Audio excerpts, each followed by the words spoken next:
Good morning.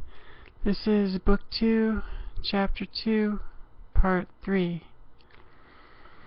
He saw me and knew right away something was wrong.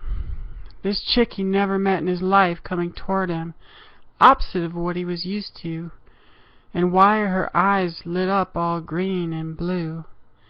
And then he started screaming at me, yes, the moment I held my arm perpendicular to myself and directed my hand palm upward toward him where he sat on a broken gray piece of furniture that might once have been a sofa before the thousands of hours of his weight reduced it to an extension of his own inanimate self. I promised to give him a wedded union, the kind he never imagined in his deepest yearnings. "Silence," I said in an insipid manner, and his screams crumbled into the pale blue light, and he tried mean-mugging me for having violated his space filled with other people's belongings. Thrashed laptops and electronics, musical instruments, flashlights, bike parts, hot pots. Mostly starving artist fare from what I cared to observe. He had been thieving from the less fortunate of the world. I liked him even less. And so it was both our choices in the end brought us together towards his reconfiguration. I didn't like his squinty eyes beneath those large dark caterpillars trying to sort me out, so I closed mine and let the white light out, making my skin translucent, blinding him permanently. No discussion.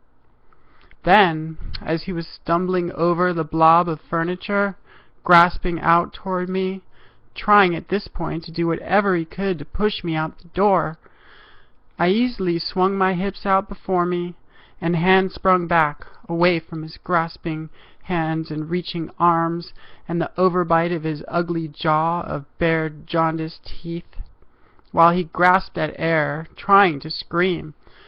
But I had a lock on his vocal cords. I realized the fear had overcome him, something severe-like, and saw he was suffering, shattering on the inside. I knelt down beside him, where he was on his hands and knees trying to whimper, and placed my hand, electric, on his back, and touched all that badness he ever was, and purified his rank toxicity.